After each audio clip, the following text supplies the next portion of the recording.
1. 2025 New York City Navy SEAL swim. The most adventurous, the most dangerous event in its history. What happened at barge number 2? And what happened at the post party? We break down with a Navy SEAL. The New York City Navy SEAL swim. 2. European leaders come to the White House after the historic meeting between Vladimir Putin and Donald Trump in Alaska. Today, those European leaders see if they can finally achieve peace in Europe. Plus, an illegal immigrant driving an 18-wheeler pulls a U-turn on the highway and kills 3. We talk about it with Officer Brandon Tatum. 3. The Willitia, you in the waters of the Hudson. How did Brent Suriano, a member of the Willitia, deal with the currents that pinned people against a barge?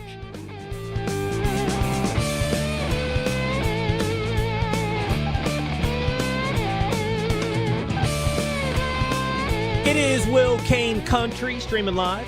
FoxNews.com, Fox News YouTube channel, Will Cain Show YouTube channel, Fox News Facebook page, terrestrial radio from coast to coast, but always available by subscribing at Apple or on Spotify. We got a big show for you today because it is a big day in world events. Is there going to be peace in Europe? On Friday, President Donald Trump flew to Alaska and met with the president of Russia, Vladimir Putin, in a contest of whose plane was bigger. President Donald Trump owned the moment. He made his way down the red carpet, waited for Vladimir Putin physically, towered over Putin, gave him the extra pats on the wrist, pulled him in on the handshake, stood him up on the stage, and then what happened behind closed doors? Varying reports, with some suggesting Trump administration officials came out ashen and frightened. Others looking at the score on the ball field and seeing 7 European leaders headed today to Washington, D.C. to see if we can now hammer out peace between Ukraine and Russia. We're going to break all that down, plus more, coming up in just a moment with Officer Brandon Tatum. But first, the most adventurous, the most dangerous, the most storyful New York City Navy SEAL swim. Story number 1. My fourth time diving into the waters of the Hudson. 320 some odd patriots, roughly 80 Navy SEALs, NYPD, New York Fire Department, New Jersey State Police, Marine Raiders, Coast Guard, including Coast Guard Search and Rescue Officer Scott Ruskin, who pulled 174 children out of the waters of the Guadalupe River in Kerrville, Texas, joined us for what is always an amazing day in New York City. You start at the Empty Sky Memorial in Liberty State Park in New Jersey. You grab an American flag, you run a few miles, you surround yourself in a circle while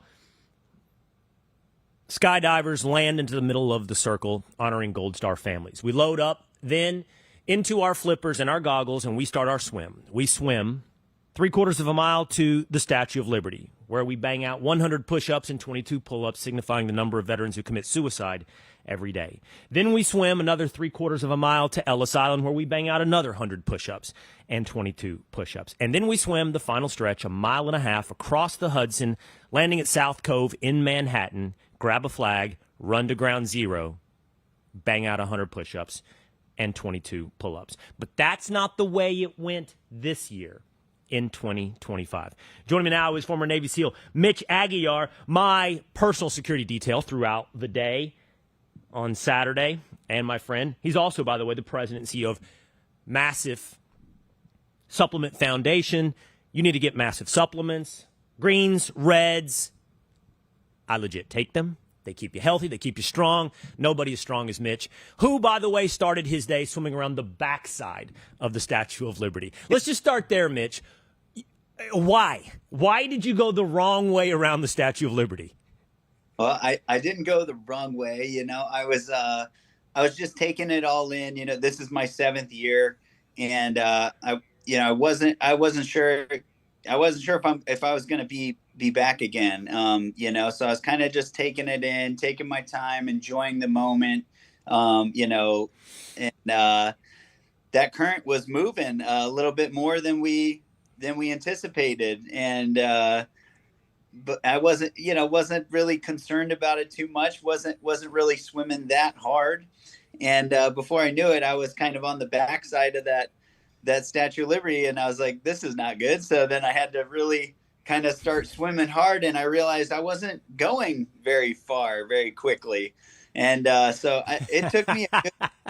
I was fighting that current pretty strong, and I got around the Statue of Liberty. It brought me in the front of it, and I had to fight back to the barge and everything. So that first leg, I was in the water for about an hour.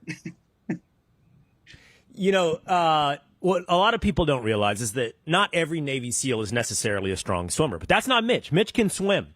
And I was on the barge, and there was some Ronald McDonald House kids who were fighting cancer, and we did a little stop. They pulled up to the barge. We did a little appearance, and then somewhere after we'd long done our push-ups and pull-ups, I see Mitch just kind of roll up on the barge, and everybody's like, Mitch just got here.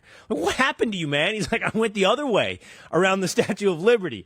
And what I heard a rumor, Mitch, that you weren't the only guy. I heard the currents pushed a good 30 guys around the other side, eventually around the Statue of Liberty. Well, I was one of the last swimmers that made it to the boat. There was about 100 swimmers that got caught in that same current that I was in that couldn't make it back. So they just picked them up and put them on the boats and brought them in. So I fought the current and fought the current back to the barge. So I got a good little workout in. You know, it was nice.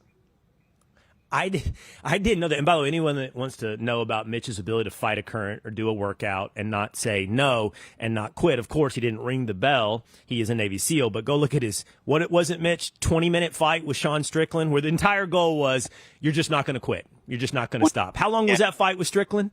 25 minutes. So it was 5-minute rounds, yeah. Of me being a puncher. Pure pain. But you never quit.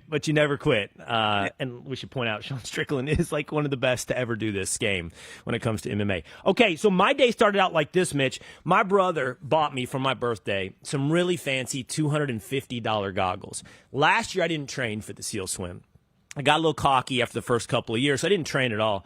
And I came out of the water at the end of the day last year with like really bad neck pain because of the amount of times you have to lift your head and do water polo stroke to spot where you're going, you know, especially on that last stretch to Manhattan. It's like, where are you going? So I got these fancy goggles, and they've got a bearing in them. So you can keep your head down the entire time. You look up, you put your bearing on it. It's a 360-degree dial on wherever you're headed, and then you just maintain that bearing the entire time you're swimming. And I've been training with them a little bit, and it works pretty good.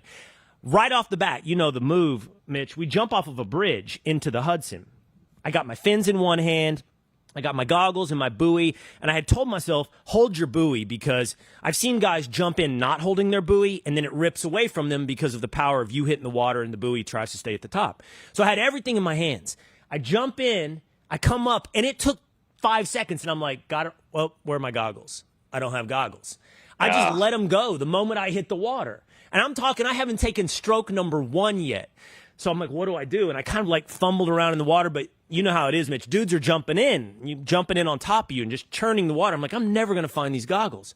So I go, screw it, I'm going for a swim. And so I just started swimming to the Statue of Liberty, eyes closed the whole time, lifting my head every 5 strokes, making sure I'm headed in the right direction. I'd say 2/3 of my way to the first barge, randomly, some dude named Tony, I don't know who he is, he's not a SEAL, some dude named Tony goes, hey, man, you don't have goggles? I'm like, no. He goes, you want a pair? I'm like, yes, please. And he reaches into his bag and he pulls out a pair of goggles and saves my ass. Later, all these SEALs were like, yeah, it's clear you're not a SEAL because 1 pair is 0 pairs, 2 pairs is 1 pair. So back up on your gear is something you guys are taught as well. So, but my day started bad but got worse. But what people don't know is the way that Mitch's day started was actually really just the beginning of the adventure. So then the real adventure starts for the New York City Navy SEAL swim. We jump in after we get a head count, and Mitch is with me most of the day. And you got to know Mitch. Mitch says it the way he feels it. And he's like, these head counts are stupid. How many times do we have to do a head count? You don't have to do a head count from the bus to the Empty Sky Memorial. But we're all doing a head count at Barge 1. Then we jump in. You can tell your story, Mitch, here. But mine is, I was covering ground pretty fast, but I think I'm fast. So I'm passing guys, and I'm pretty proud of myself, you know. I'm making good time to the barge number 2 at Ellis Island. I look up, I'd say, about 100 yards out from the barge, and I'm a little off to the left, and I hear a boat yell at me, but I don't really pay attention to what they're saying. I just put my bearings back on the barge. The way this works for everybody imagining this in your mind's eye, the barges are about 20 feet above the water line. So what has to happen is we all climb a ladder. There's usually 2 to 3 ladders at each barge. And when you get there, there's 320 swimmers. There's usually, I'd say, anywhere from 5 to 10 people arriving around your time frame. So you got to wait, your turn to get on the ladder. Well, this time I put my head down to take, 100 yards worth of strokes, I think, and not long, my hand hits the barge. I'm like, what the hell? I covered this fast. And I look over at the ladder, and at this point, there's at least 10 to 15 people pinned up against the ladder and the barge, like they're on the barge. And the currents are coming in so strong that it's creating a wave effect off the barge and bouncing back. And I did recognize it immediately, like, this is not good. Get away from the barge, get away from the ladder. So I start swimming best I can, kind of back toward barge 1. And I'm kicking and I'm swimming and I'm really not going anywhere but for staying in place away from the ladder. And I look up at some point, Mitch, and I see you, and you're next to me. And I remember your eyes, and I've been around your eyes enough to know, kind of read you. And your eyes were not like, this is cool. And we looked at each other, and we were like, this is bad. And bodies started piling up against the barge. And the more people that came in, the more bodies were joining this whole, like, school of fish type situation of people around the ladders, and people weren't getting up the ladder. I'll let you take it from there, Mitch. But I looked up at one point onto the barge for the guys that already were there, a lot of SEALs, and I did see, I don't want to say panic, but deep concern in their eyes. Yeah. So like I said, when we jumped in and started heading towards that second barge, that current was, I already knew the current was ripping because I had just been fighting it for so long, to that first barge. And then when we got into that to go to the second, like you said, it was no time we were there, because that thing just shot us over there. And that current was moving so strong that it was creating these big, like, waves, like almost like a washing machine type effect, hitting into the barge. And the ladder that hangs off the barge into the water was about at a 45-degree angle with people climbing on it, and the waves smashing up against it. And it was also creating this vacuum effect underneath of the barge, and people were getting sucked under the barge, to include myself. I got sucked under the barge, and on the way there, my buoy had deflated and was basically just like a bag full of water and like acting like a parachute. And, so I ended up giving that to the jet ski, guy on the jet ski. And when I went up to the boat, I was about to get on the boat, and I got sucked under that barge, and I had to swim my ass off to get out from under there. And I seen all these, bodies pulling up, trying to get up the ladder, and people are really struggling, to keep their head above that water in that very choppy mess. And luckily, more people are arriving because of the current. It's like every minute there's more people arriving into that mess. That's our objective, is to get up the ladder and get on the barge, and get to do our push-ups and pull-ups and everything. That's where everybody's supposed to be. So, like, nobody was in the wrong for doing that, but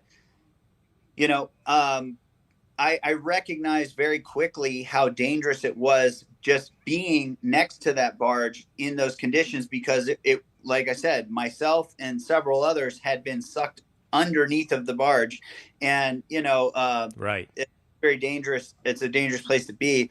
A lot of people were getting cut up by barnacles and stuff like that, and it only takes one bad one bad move where, you're on an exhale and you get sucked under there and panic and, could pass out underwater or something. Well, and we saw several buoys. Really quickly. So go ahead. I saw a couple of SEALs had said to me, man, that was a moment that illustrates to you, like, we're a tenth of a second away from animal instinct. And what happens is people start climbing on top of each other. And are you up for telling me the story you told me when we were sitting on the barge together about buds training and the biggest washout period in buds training? Can you tell me about the beehive drill? Yeah. So there's a drill that we do, an evolution in buds that's very early on in first phase, called the beehive drill. And this drill, there's an instructor in the middle, and there's about 30 bud students, and you're in your boots and pants and camis, like full uniform, and you have your mask on, and you're bunched very tight together. And there's an instructor in the middle that you can't touch, and then there's an instructor swimming along the outside of the swimmer of the bud students. And you have to basically tread water for about 5 minutes. And what happens is, because you're so bunched up and you're trying to tread water, you have to use your hands essentially and feet to keep you above the water to get air. But because you're so bunched up, you end up, having to pull down people's shoulders and stuff like that in order to get up. And what happens, you get pulled under by people. And if you're on an exhale or something like that, you start to panic very quickly. Right. And your instinct to breathe is about as high as it gets on the natural instincts order. And so when you start feeling like you're drowning, it's your survival instinct kicks in very quickly, and people begin to panic and pulling people under. And there's a saying, calm breeds calm, chaos breeds chaos. And that evolution ends up getting a enormous amount of people to quit, so much so that they bring the bell to that evolution specifically, because people just end up freaking out and quitting, they crawl out of that pool looking for relief. And and that's what I recognize. And you told me happening. that's what it looked like. Right. Yeah, that's what I recognized. And recognized people, pulling on each other's shoulders, and they were all trying to get up that ladder. And what, I realized in that moment, like, this is not good. People need to get away from that. So, I had seen you, and I told you, I was like, we need to get away from this barge and this ladder. So, I had swam out and around that barge, because I don't care about climbing up this barge or getting sucked under, and like, the safety boats can pick people up out in the open water, So yeah, you and I swim around, and a lot of people started to swim around to the leeward side of the barge where the current would have been broken. And we were both able to get then to swim around and climb up onto the boat and the barge. But a lot of people swam around, and the currents just took them off into the Hudson. They were gone. I think actually you were one of those guys. Didn't you say the current took you and you got picked up by a boat? Did you tell me that, Mitch? I know that at least a dozen guys got picked up by a boat, swept off along into the Hudson.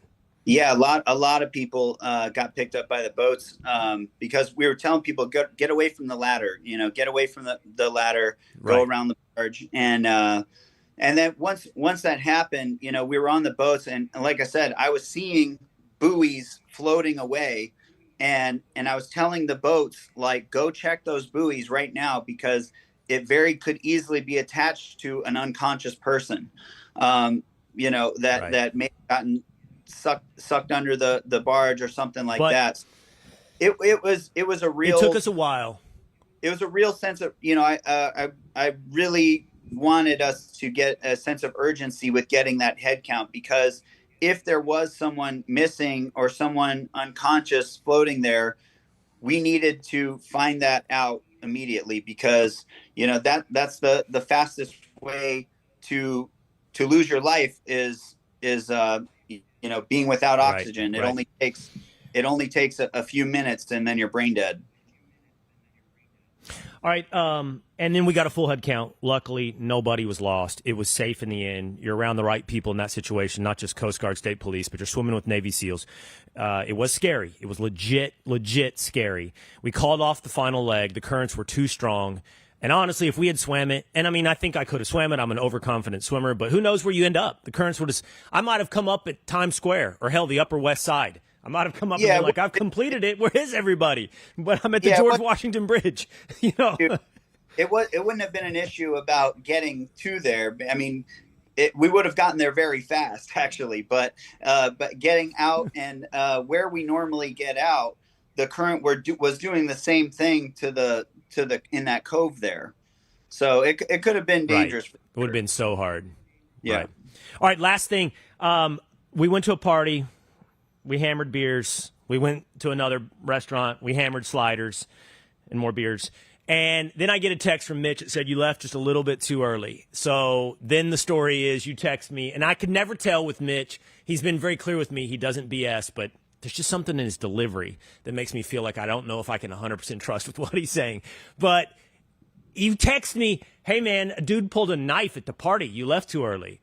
I took him from behind and waited till the cops came. So what happened? I've got only like a minute or two, Mitch, because Officer Brandon Tatum is waiting. And you're serious, and Officer Tatum is serious. So, but you tell me this quick story quickly.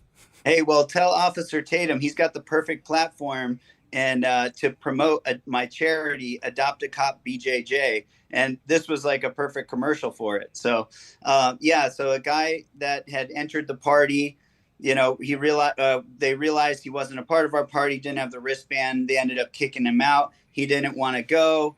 So they ended up literally dragging him out and, threw him out of the party. And, again, then started throwing stuff at the bouncers, antagonizing them. So they came out, and then he had pulled a knife.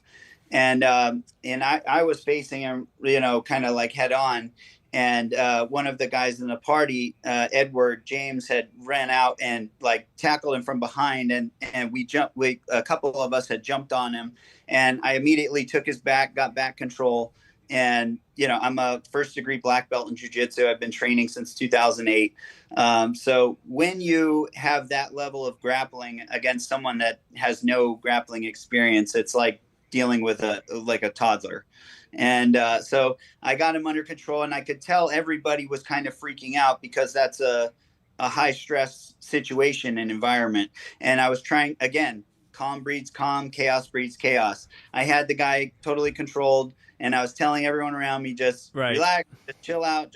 He's not going to go anywhere. He's not going to hurt anybody. And I'm talking to the guy too. And I said, hey, man, just so you're aware, you're literally surrounded by a bunch of Navy SEALs and cops. So it's probably in your best interest. I think it's the wrong party you broke into, bro. It's the wrong party to crash with your knife. You just got surrounded by about 50 Navy SEAls. So, all right, my brother texted me, Mitch Aguiar's day. Swam around the backside of the Statue of Liberty, got pinned got sucked underneath a barge, pulled out of the river after floating down the Hudson, and took a dude in the back who had pulled a knife. Just an average day for Mitch Aguiar. So before you go, Mitch, Adopt a Cop, and tell everybody else where to check out your supplements, man.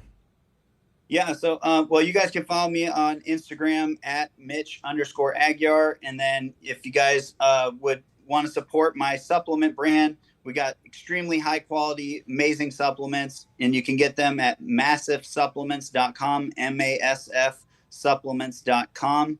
And we're doing a 10-day fasting challenge, September 1st through the 10th. You're going to lose a minimum of 15 pounds in 10 days, and I'm going to give you your money back for the product, $100 cash and a $100 gift card to my website. You have nothing to lose but weight. Hopefully Will join us on that. We'll see. And then if you want to support my charity, we'll see. BJJ, it's adoptacopbjj.org.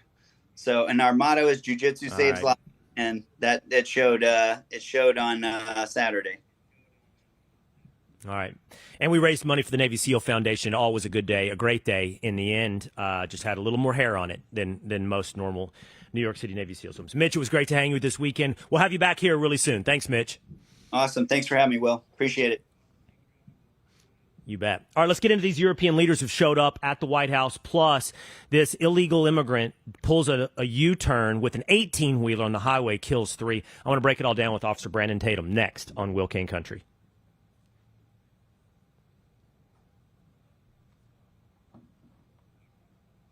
And by the way, this episode of Will Cain Country is brought to you by Prize Picks. Preseason football is already rolling. College football is kicking off, too, so don't miss a minute of the action this season with Prize Picks. Okay, I've been looking at some of the big names. You know the big names: Saquon Barkley, Joe Burrow, Josh Allen, Aaron Rodgers. Which one of them are going to light it up? Which one falls flat? Two-a-days, you already said you like one of these names. You like A-Rod.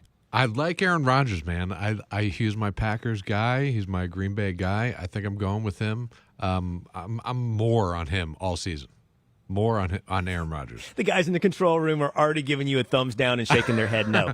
I happen to be a little bit more on the line of Ed and Scott King. I'm going to give you 3 names I like, okay? This is all about the first round. This is about your Prize Picks on a week-to-week basis. I like Malik Neighbors for the New York Giants.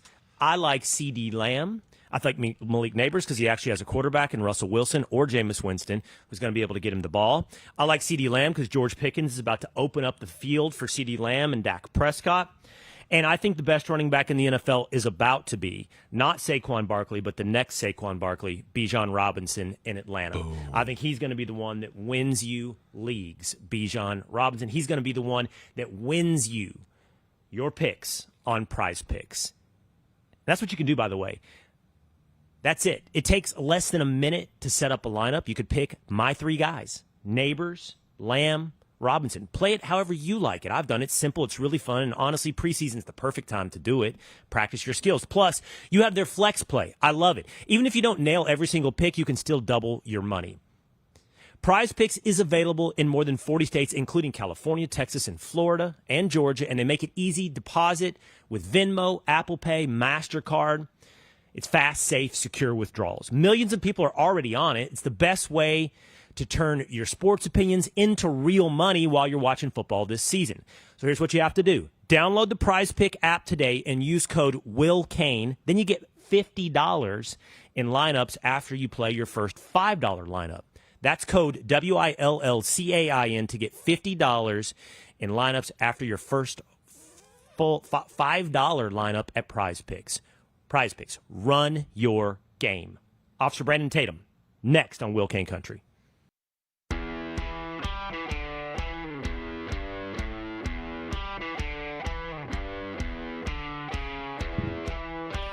European leaders filing into Washington, D.C. Could this be it? Could this be the beginning of the end of war in Europe? Plus, an illegal immigrant pulls a U-turn in an 18-wheeler.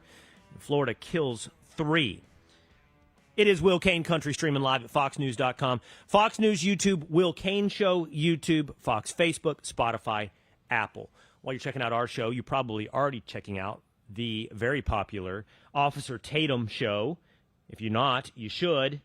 And the host of it, Brandon Tatum, joins us now. Officer Tatum, I am sorry we made you wait so long while a Navy SEAL belabored us with the stories of almost dying on Saturday in the New York City Navy SEAL swim. And you came dressed up. You came in a tie. You know, I tell you what, the only time I ever worn a tie is the more laid-back show, right? So I guess we both starting off with a good morning. Yeah, I feel like when you're on the Will Cain Show on the Fox News Channel, you're usually pretty casually dressed. Now you come on to my casual show and you dress up, man. You zigged everybody else's zag. I know. Yeah, man. Hey, I'm trying to change it up. Brandon Tatum, Officer Tatum here with us on Will Cain Country. Let's start with the big news of the day. So, Officer Tatum, this is who is expected at the White House today. It is European Commission President Ursula von der Leyen. It is German Chancellor Friedrich Merz. It is French President Emmanuel Macron. It is UK Prime Minister Keir Starmer. It is NATO Secretary General Mark Rutte. And also Volodymyr Zelenskyy of Ukraine. Just 2 days after Trump and Putin meet in Alaska, these people over the weekend all arranged to be in Washington, D.C. This seems big. Yeah, I think it's tremendous. You know, the big factor here that I think is incredibly important for people to recognize is that Donald Trump is making moves, man. I mean, he's able to meet with Vladimir Putin. He's able to meet with other leaders that can essentially maybe get this thing to a ceasefire situation where lives are not being lost anymore. I mean, there's so much death and destruction that's going on in this war. And it would be reasonable for a leader like Donald Trump, or a leader in America, which we are the greatest country on planet Earth. We have the most power and influence. You know, these other presidents couldn't think of doing something that Trump has done. So the fact that he's meeting with both sides, hopefully we can get to a resolution, and he should win the Nobel Peace Prize. There's no doubt in my mind. And the left, when he does negotiate a peace deal here, a ceasefire, the left is going to hate him for it anyway. But the people who have a rational mind and common sense know that this is an incredible feat that Donald Trump has been able to accomplish. And I'm going to speak it into advance because I think he's going to do something great here. And hopefully it works out for us too. It really is fascinating not to always focus on the left, but I was busy over the weekend, so I was only halfway tuning into the fallout from Putin, Trump in Alaska. But I did see this narrative start to form, like, what a failure for Donald Trump. And I think it started with this reporter, Antonia Hilton Levitt, who described, Caroline Levitt, White House press secretary, as follows coming out of that meeting. Watch. A lot of the press corps that was there, they reported in the minutes and hours after the presser that they saw members of the administration like Caroline Levitt look ashen, yes, almost frightened after what they had seen behind closed doors. Okay, so Officer Tatum, that leads to this sort of story about what happened behind closed doors. What did Putin say to Trump? And then that kind of continues to build with Connecticut Senator Chris Murphy, who said this about that Trump-Putin meeting. That meeting was a disaster. It was an embarrassment for the United States. It was a failure.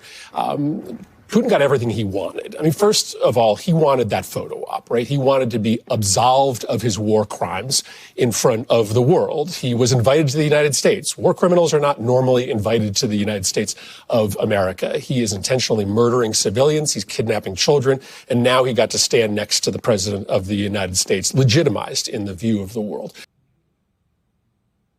So they described everything that came out of that meeting as a failure for Trump. Now we have this meeting, which seems to indicate it wasn't a failure for Trump. How will they describe what happens today? I don't know. It's like one of two outcomes is a victory in their minds for Trump. A, Russia tucks tails and runs and waves the white flag, or B, we get to launch total war. That's what they seem to want on the left. One of those two options, nothing else, not peace. They don't want anything that's going to benefit America. They don't really care. If Donald Trump did it, they have to oppose it, no matter what it is. I think there's no photo op when you're trying to negotiate. Nobody cares. You know, if Putin gets a photo op and that's what he wants, if we get to a resolution in peace, that's what everybody wants. That's what we need. These people are so silly to me, because if you can meet with Putin and establish something that can create a positive situation, why wouldn't you meet? They wouldn't even meet with him. They're acting like he's the boogeyman. We're real men in this world, right? That real men with a pair do not mind going into uncharted territory, do not mind doing things in an orthodox way. And I don't see anything wrong with Donald Trump giving him what he wants to get to a resolution that we all need. And then he meets with the European leaders and Zelenskyy. Well, they're going to kiss his butt and say it's all great until he negotiates something positive. Then they're going to say, oh, no, he gave Putin too much. Like, look, this is a negotiation. Exactly. What are they talking about? There's a give and take on both sides. I don't get it, why they just hate this man so much.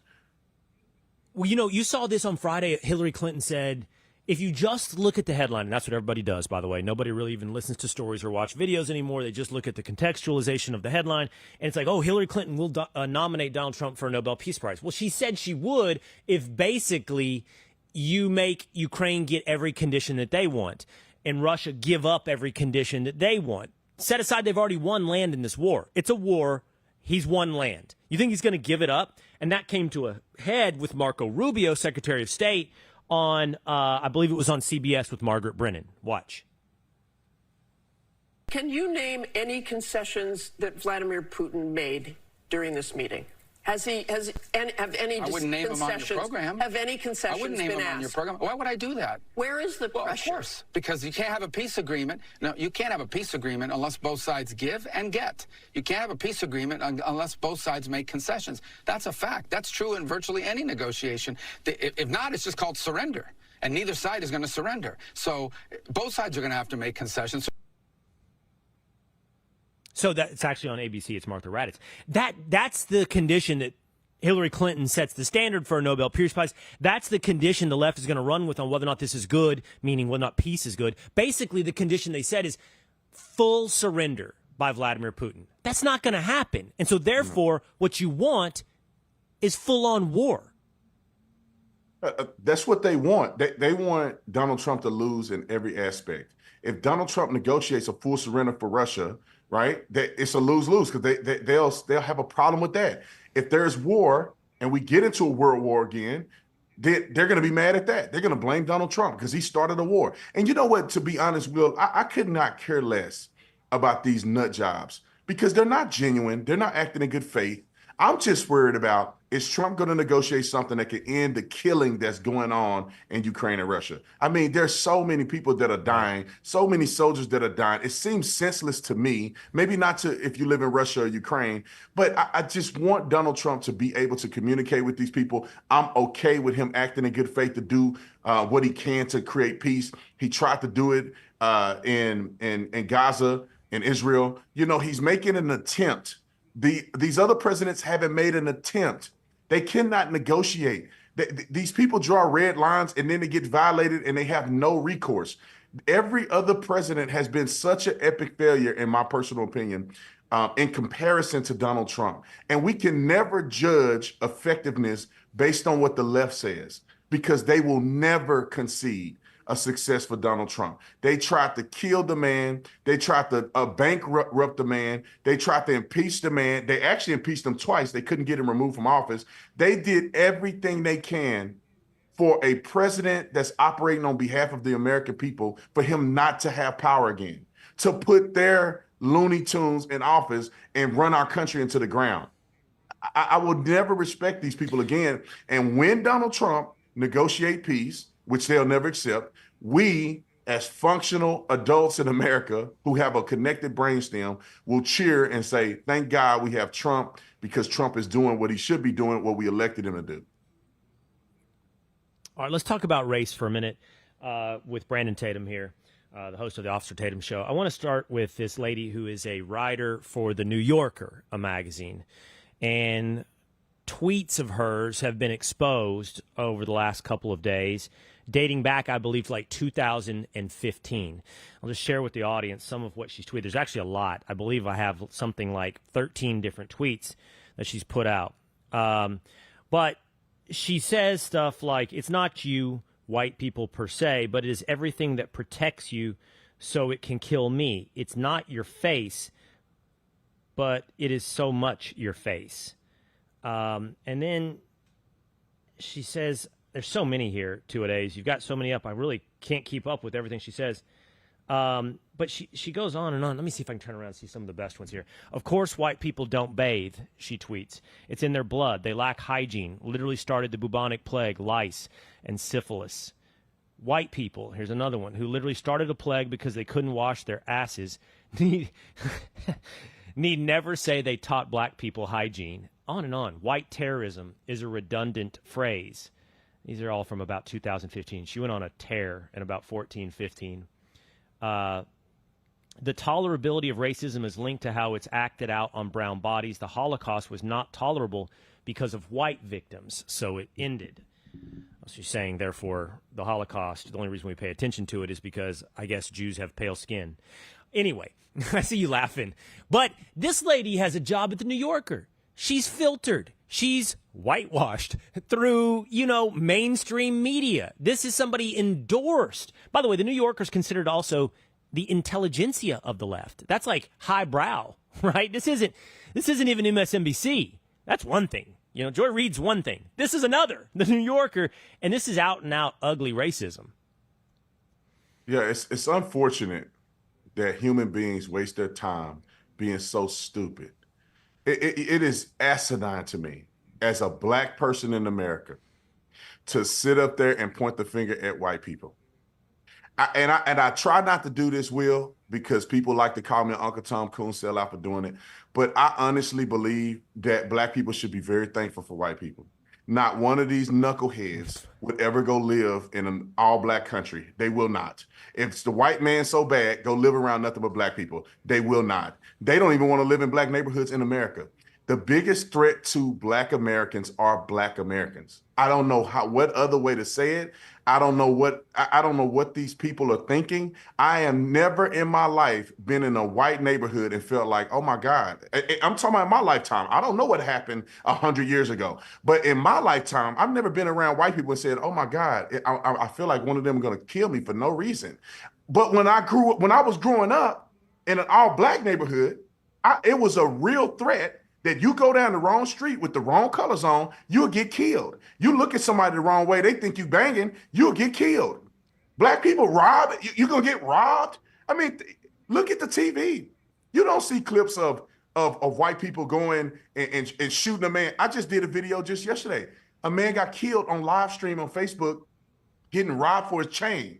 Like, I've never seen a video where a white man robbed a black man for a chain and killed him. Yeah, these things just don't happen. And so to capitulate or to continue to rant about woe is me, hate the white man, black people good, white people bad, is enormously stupid. There is historical context that alludes to the fact that there have always been good white people in this country since the foundation. Not every white person owned a slave. Clearly, there was a civil war where white people didn't own slaves and didn't believe in slavery against the ones who did. And guess who won? The white people who did not believe in slavery. Harriet Tubman, what was she? Operating with the boogeyman and letting people into La La Land? No, good white people helped Harriet Tubman free black people from slavery. What are we talking about? Black people didn't get a chance to vote for them to be free. White people voted for black people to be free. White people voted for black people to have citizenship. White people voted for black people to have the opportunity to vote. It bothers me every time I see somebody do that. It's a waste of time. Ended the slave trade. At the end of the day, we're all God's children, and we all need to look at each other. Are you a good person or you're not a good person? Who cares about the color of your skin? Well, we're all God's children, but be honest now, Brandon. Do you think our hygiene levels are different? Do you think when I go outside and run around at recess in 5th grade that I came back, did you think I smelled like a wet dog? Now, you know the answer to this because I've had enough black friends that have said that to me. Why do white people always smell like wet dogs when they sweat? So are you going to take her side on hygiene? Well, look, man, white people may smell like wet dogs and black people smell like onion rings. So, I mean, what's the difference, man? You're stinky, okay? If you're running outside and somehow you ain't stinky, then you ain't running. That's you must be walking. That's right. That's a great point. Who's running around outside coming back smelling like roses? Like, what's the standard here? Can we even the playing field? You ever been on a football field or a locker room? Which one comes back sounding like smelling like potpourri? Look, man. If you want to run, they run around. They don't want to get their hair wet. They don't want to get sweaty and all that sort of stuff. And hey, and maybe that's why the obesity level is where it's at. And maybe you should run like the white people and stink. Maybe, but no, I think it's a trope that black people have endeavored in. When I was growing up, that's what we thought. It was so ignorant. The white people don't do this, and it's like, it's like, why, and now I'm grown and I have a lot of white friends. My wife is white. She don't run around smell like a wet dog. And my wife probably had the best hygiene than anybody I know. So what are the people talking about? It's just a way to hate another group. And I think it's a lot of jealousy because some people didn't make good decisions in their life. They mad at white people for it. I don't get it. Hey, have you haven't done this, I don't think.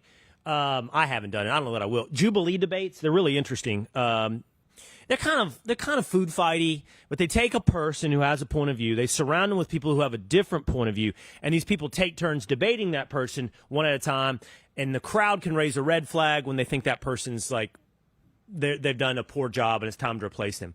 Well, I don't know who this lady is, but the latest Jubilee debate is this she's a social justice warrior, woke activist type. I don't really know who she is, but she's surrounded by black conservatives. And I just saw a clip this morning. Officer Tatum. I just saw it this morning. I only saw one or two, and I was like, ooh, this is kind of hot. This is kind of interesting. So I thought we'd listen to it together. I don't know which one the guys picked, but this is from that debate.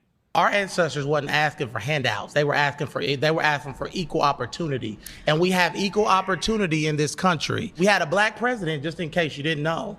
We had a black president and we had a black vice president. I mean, I think she was black. They said she was black. I don't know. So we had a black president, and you know who voted for that black man? White people, because you can't win a popular election in this country without white people. So Barack Obama is the product of white people. So let's get off this thing where, oh, America is so racist. What's making America so racist is people that continue to talk about racism and continue to focus on racism. All right, so so Jubilee Media produces it. It's called Surrounded, and that was a black conservative dude cooking. I never heard from her. And by the way, I did see one clip. I hadn't seen that clip before. I saw an even younger guy going at her, and it was some back and forth. And honestly, man, she just does the side of the argument that she represents.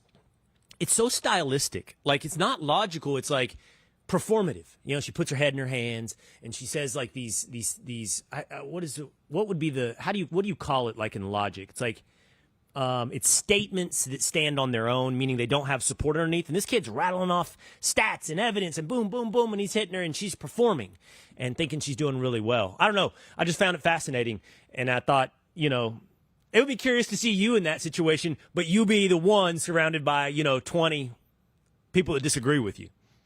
Yeah, those things are very interesting. Sound bites and clips do the best. Watching that thing for a whole hour probably give you a headache. And yeah, I thought they were going to start a culinary art school the way they were in there cooking, because she was just getting ate up by everybody.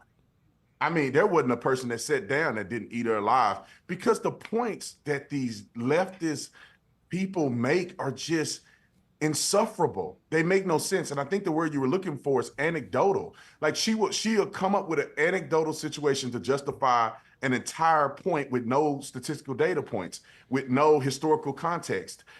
And that's the way people think. And let me tell you this, she is the epitome of an immature mind. When I was 14, I thought like her. But when you become an adult, you should be able to think outside of the box and use critical thinking, context clues, and use some level of research to get to a base point of what you believe. White people are not killing black people in America. I've never seen a Klansman a day in my life. If that was a problem in the past, it is no longer an issue today. There is no longer excuses for us not to be successful. If you work hard and you live the American dream, meaning doing things right, you put God first, you will do well in America. And many black people do well. Most black people are in the middle class. People like her don't recognize that, but most black people in the middle class. It's only a small few black people that are nutty, that's out here thugging and gangbanging and sagging their pants and not taking care of their kids. To me, that's just a small minority of the overarching view of what black people are. Now, I think that black people politically are the silliest people on planet Earth because they vote for one party, which gives them zero leverage. But in the context of reality, and to be honest, most black people are conservative. They just have been brainwashed, and they have been lured into the fact that the Democrats are the party for them. And this lady is no different. And it's funny because her audience is on there saying, girl, you cooked. Girl, you killed it on here. In reality, oh, really? I haven't seen there's that. nobody. There's nobody except Helen Keller, I guess. But nobody will be able to watch that, listen to that, and think that she did a good job. These black men, I wish the narrative of the black men that you see on here was the prevailing narrative in the country. I think that young black men from inner cities and middle class will become as prosperous as we've seen any black people that are in a prominent position. But we're brainwashed to think that we're second-class citizens when we're not. We're brainwashed to think that we don't have opportunities that's right in front of us. We're brainwashed to think the white man hates us when the white man is probably our biggest ally. All of the people that have mentored me in my life, that have helped me become successful in business, they've all been white guys. And they don't look at me as the color of my skin. They look at me because I'm a decent human being, and they want to grow and be successful with me. So I hate that black people have fallen for the okie doke.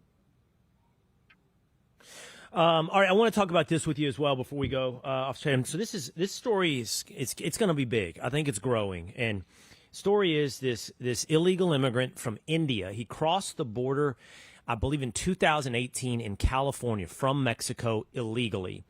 First Trump administration, brought in, got away.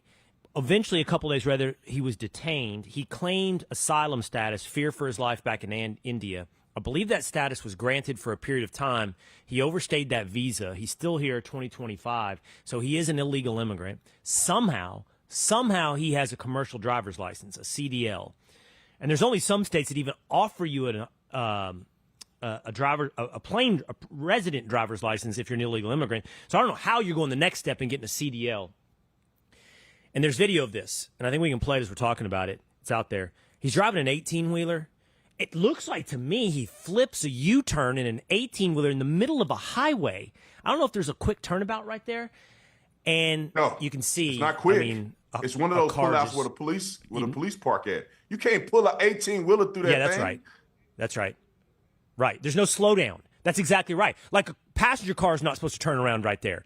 And he's got an 18-wheeler. And, of course, somebody driving along on the inside lane, because I'm sure he had to do it from the outside lane, T-bones into his tractor trailer, and he kills 3 people. We have done this story on the Will Cain Show about CDLs and English proficiency requirements and why do we have people driving with commercial driver's license that can't speak English and all these different things.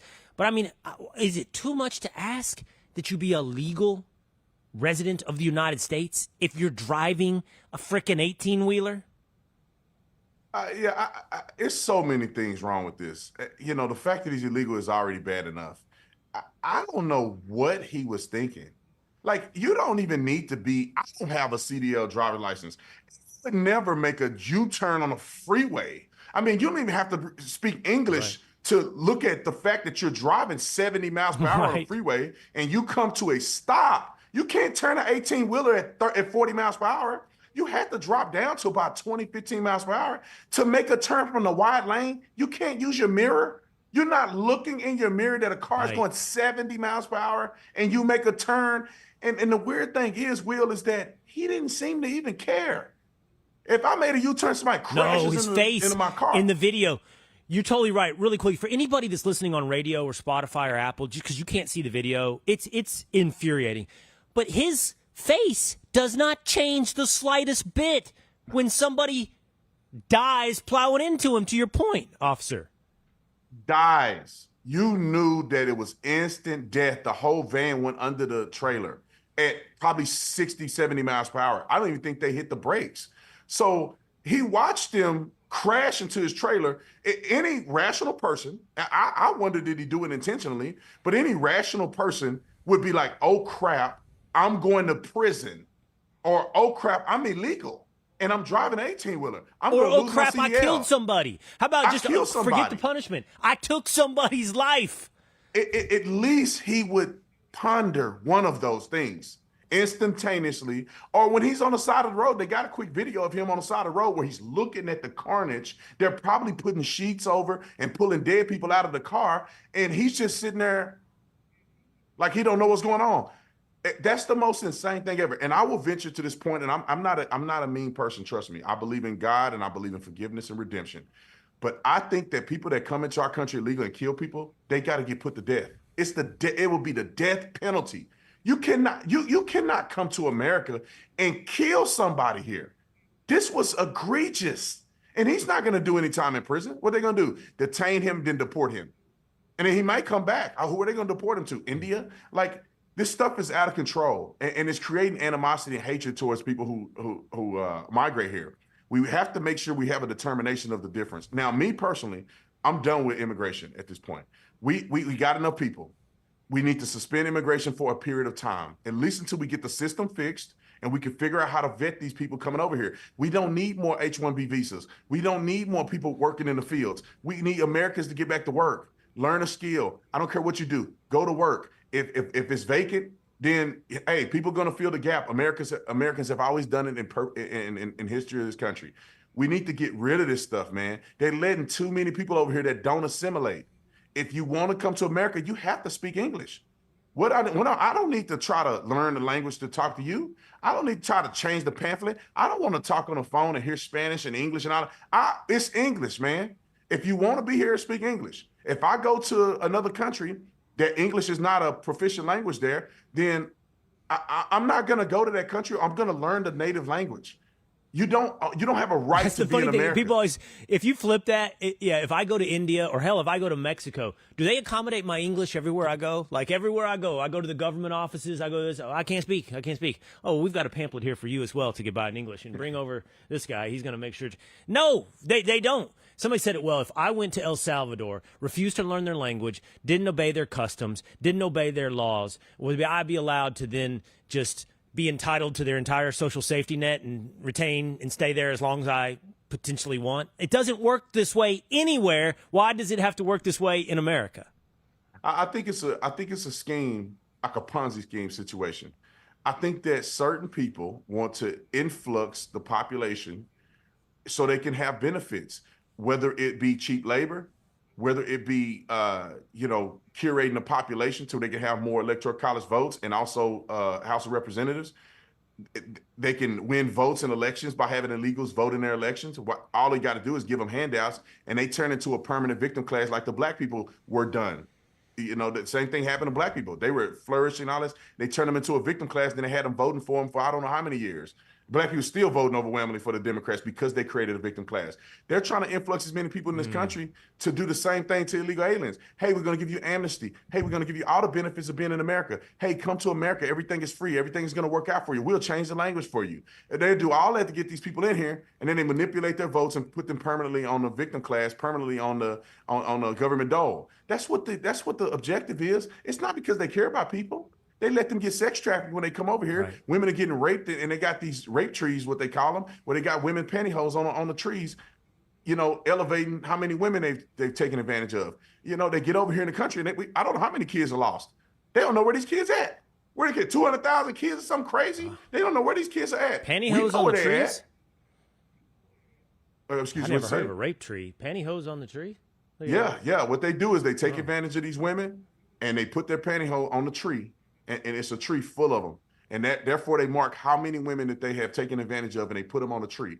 Border Patrol agents, if you talk to a Border Patrol agent, they'll tell you. You can look at it online. They got the tree up. I mean, I'm looking at my guy Ed, who used to work down in South Texas. He's a police officer in South Texas. He's nodding. He said it wasn't pantyhose. He said it was something else. Oh, bras. Was it something else? Bras and underwear. Yeah, bras and underwear. Well, who wears pantyhose, Officer Tatum? I mean, what is it? It's 1955. Nobody wearing pantyhose.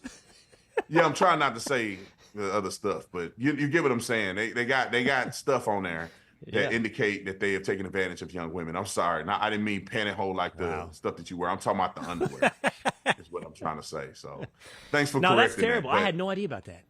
I had no idea. Yeah, no, that's what they do. They put women's garments on there and all kind of stuff. So crazy. All right, check him out on the Officer Tatum Show. I love having him on both of my programs. It's one of the first times we've had him on Will Cain Country to hang out for long form. I'd love to have you for longer, also on the Fox News channel than the regular, 3 to 5 minute hit that normally happens on the channel. Have longer conversations when it's so warranted. Brandon, thank you so much for hanging out with us today. Yeah, God bless you. Next time I come on the Fox show, I'm gonna dress up again.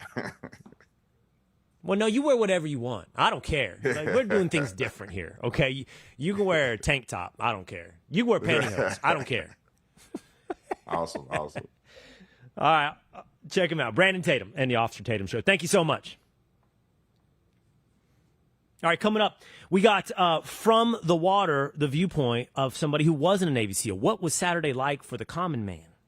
How about this? A member of the Willitia. You. What did that feel like? Plus, I do have you, the Willitia, and your comments. You got a ton of comments you've been jumping in today, including like this. This guy is very truthful and a top geezer. That's, I think, about Officer Tatum. And then another one, geezer? Like a geezer? What is a geezer? A geezer is like an old guy. Yeah, it's right? like a term of endearment for an older guy, yeah. Okay, Pop Work TV said that. And then Dylan Fernandez says it's weird seeing Officer Tatum in a tie. He came on Will Cain Country with a tie. The Willitia, both digital and in voice and face. Next on Will Cain Country.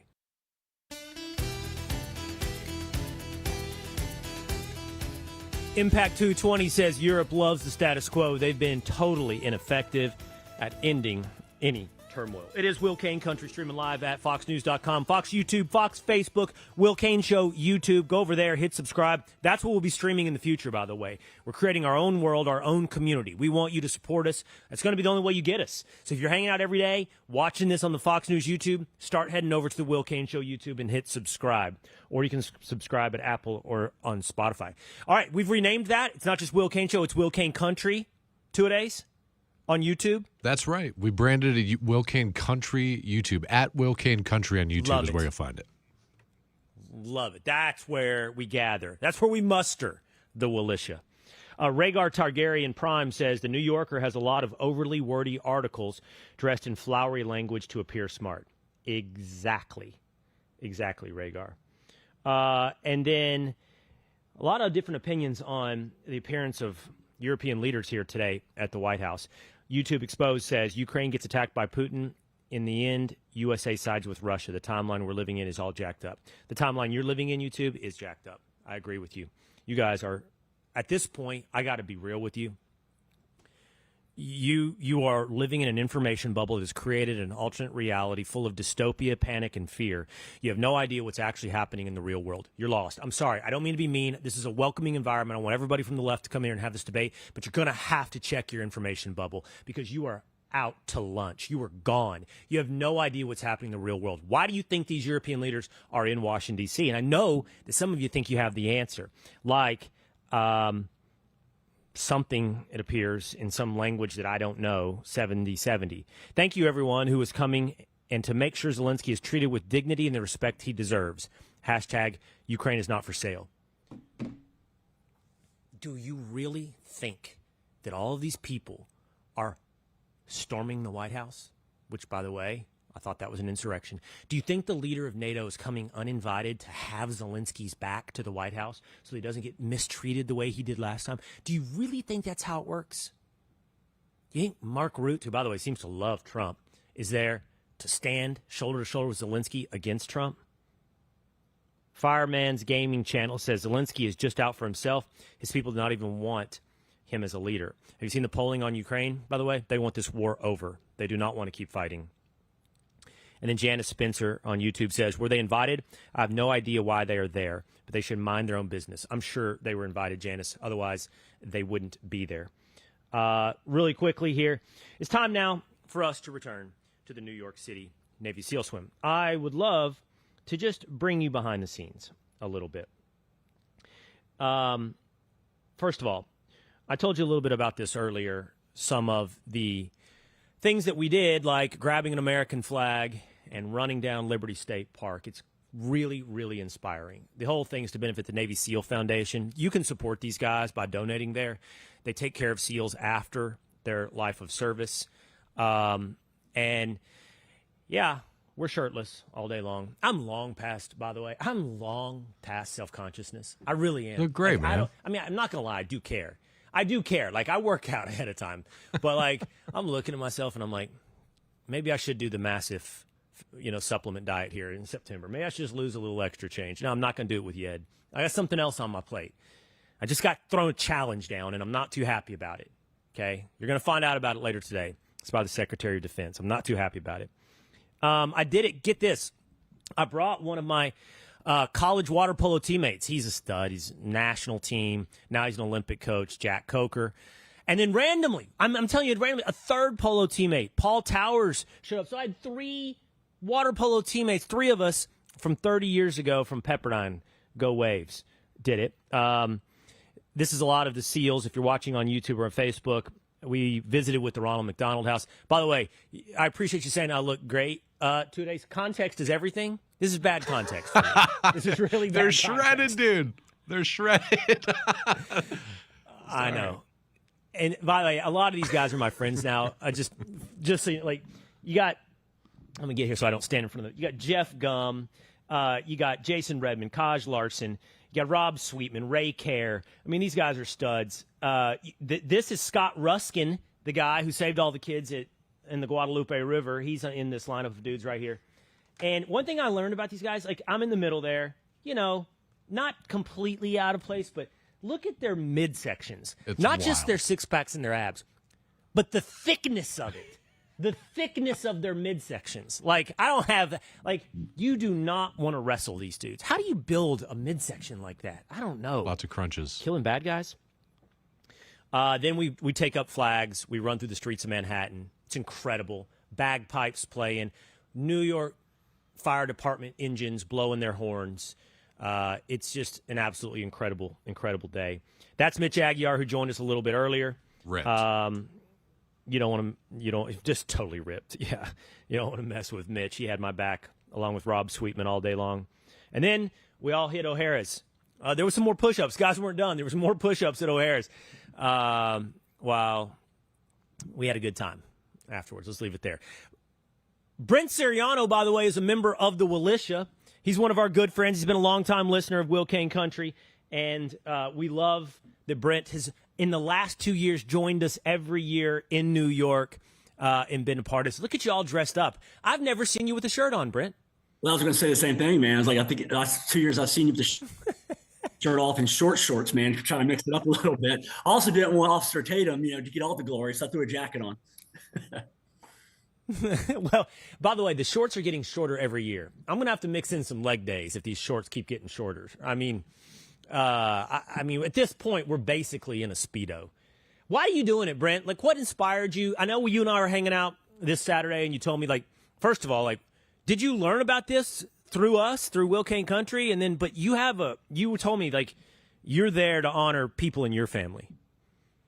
Yeah, absolutely. Actually, I've been following this New York City Navy SEAL swim on Fox News, on Fox and Friends weekends for years. And, I try to put together a challenge every year for myself. And so 2 years ago, I said, let me try to do that. And so I went and started putting the work in and contacted Bill Brown and a few folks at the Navy SEAL Foundation on what I needed to do as a civilian patriot in order to qualify for the swim. So I was following that because, listen, as a patriotic individual, I've always been a supporter of our military, our veterans, our armed forces, first responders, and my family. Both my grandfathers served honorably in World War II in the Air Force and the Navy. My father-in-law served in Vietnam. My wife's grandmother wrote letters to fallen soldiers in World War II to their families, and so the military has always been an important part. And anything I can do to show support for that is why I want to do it. So if we can raise money and raise awareness to the Navy SEAL Foundation and their continued mission to support transition services to special warfighters, it's a noble cause. And I'll tell you what a humbling experience it is to participate in that event and be around all of those special warfighters, veterans, first responders, and other patriots. I mean, it really puts into perspective just what those guys fight for. And it's just great to be a part of it. Totally inspiring. Totally inspiring. And by the way, Brent wasn't the only member of the Willitia. I met several others. A guy named Cody. I don't remember Cody's last name, but I swam and ran with him several times. He's a Will Cain Country viewer and listener. And then at O'Hara's, people that didn't swim or run but still showed up to kind of party. I've met several who are fans of Will Cain Country. The point isn't like, oh, look at us. The point is I love the community. I love this. I love that we're building a community that not just – I never wanted it to be a one-way relationship. I want it to be a two-way relationship, a two-way conversation. I love that all you guys are jumping in and starting to do this stuff. And I consider Brent a real pioneer in it. All right, man, tell me about Barge 2. I didn't see you. I don't know how it went for you. And by the way, Brent, you train. I don't think you grew up a swimmer, if I remember correctly, so it's not necessarily your – like, I'm going to be honest with you. I texted SecDef, and I was like, I don't think this was the day for you, man. Like, this was not a day if you didn't feel confident in the water. And I'm telling you, as somebody who is way overconfident, it hit me at that second barge like, oh, my God, this ain't good. Yeah, so I was a college baseball player, so swimming, definitely not my forte as far as just recreational. So I probably put in 180 miles worth of training up into this swim, but I'll tell you, nothing would have prepared me for what happened on Barge 2. And if you go back to the first leg of the swim, it was way rougher than last year. I mean, I was getting pushed towards the Statue of Liberty. I think my watch had me at 55 minutes at only 1,700 yards, which means I was working to try to get back to Barge 1. So I remember getting on Barge 1 and talking to some of the other swimmers like, hey, well, at least we've got a current assist for the second leg, which we did because I was cruising into Barge 2, but I couldn't see any commotion because I'm probably spotting every 25 strokes. And so when I was cruising up to the middle ladder, I didn't realize there was an issue until I was probably 5 or 6 yards out. And by that time, I was already in the suck, so to speak, right? And so I got thrown up against to the barge and could not keep my head above water for a period of time. I kept getting sucked underneath the water. Man. I tried to use my fins to push off the barge to go back because guys up top were saying, get away from the ladder, get away from the ladder. The problem was I couldn't get away from the ladder. I kept getting slammed back in. And it wasn't until I could grab one of those really thin yellow ladder stabilizing ropes where the ladder was attached to the actual barge in order to grab a hand on. But remember, you've got 5 to 15 other swimmers behind my arrival time. And so when I was trying to push back, I was getting hit from other swimmers back onto the barge. And I had nothing to grab onto. And I had people grabbing my shoulder. I remember this lady next to me. She was in tears up against the barge because they were yelling down from us, get away. And she couldn't get away. So that's what she was crying about. So I went underwater several times, tried to push off. I took my swim buoy and put it in front of me and tried to put it beneath my legs to try to get my head above water. And it wasn't until I grabbed the bottom yellow rope where I could put my knee on top of the rope to stabilize myself and lift up a little bit that I told that lady, I never saw her from outside the water, just to grab onto my arm because I was stable. And we were just able to kind of stay somewhat, stabilized, even though waves and stuff were crashing, and we were able to get up all onto the ladder. But I told my wife after that, I said, listen, in my mind, I said, I'm not going to die today. That's literally what was going through my head while I was in that water, because I was getting sucked up, sucked down, and finally got out. But it was hairy, man. Did you go up the ladder? Brent, did you ultimately get up the ladder, or did you swim around the side? No, I ultimately went up the ladder. In retrospect, if I would have seen and what I went through at the ladder, I would have rather gone on the side of the barge and had one of the jet ski guys grab me, because that was rough by the ladder. Oh man, that is it's a hairy story. Yeah, I mean, I don't want to create a big fish story, and I think everybody's concerned about. I mean, I've done this, I don't know how many years now, 3 or 4 years. It's never been anything like that, but it just also shows you what at the mercy of Mother Nature you truly are. Like when you're in big water like that, and what a real current is. And I mean, it can humble. I'll say this: it humbled dudes that are not used to being humbled. Let's just put it that way. And it was something. I'm glad you're safe, man. I'm glad everything worked out. I know everybody's safe. Everybody's safe. Everybody got out. But it really emphasized for me, like, I love inviting people to do this. I think it's a bonding thing, but you better train. Like, that's when everything's perfect. That's when the conditions are perfect. This, I mean, the training literally saved you. Yeah, 100%. I mean, my water competency, I was very confident. I mean, I had swam 3 days a week with the triathlete swim group at 6 in the morning. I did open water swims every Saturday. So I'm swimming 4 days a week, probably 15 miles a week up until this event, just for normal conditions. But if it wasn't for just my confidence in swimming, I probably would have had some panic. Not that I didn't have a little bit of panic setting in because just of the environment we were in, but at least was confident enough to where I could keep my head above water and stroke and do what I could to stabilize myself. But right. Yeah, I mean, if you're thinking about doing this, I encourage you to do it. But it's an amazing event, great camaraderie. Just put the work in, right? You never know what the conditions are going to be. Right. Love having you there, man. Love you hanging out with us and listening. Brent said, "Boy, I heard you last week when you were with talking about James Tallarico. You were really worked up. I don't hear you that often. That worked up." And so he knows enough to know when I'm worked up and when I'm normal. Will, but I really appreciate you, man. I appreciate you doing this every year. It is an incredibly inspiring event. It is all for awesome causes, and it's primarily for the Navy SEAL Foundation, raising money for there. And I would encourage everybody, if you want to give back, that's a great place to give back. Go to the Navy SEAL Foundation and let them know you support them. Brent, we appreciate your support. Thank you, man. No, thank you, guys. Great being here. See you, Will. All right. That's Brent Suriano, member of the Willitia. We love having you as well. All members of the Willitia contribute into the show. Your comments, your camaraderie, your community. That's going to do it for us today. We'll be back again tomorrow. We'll see how this plays out. Big meeting in Washington, D.C. Will we find peace in Europe? That's going to do it for us today on Will Cain Country.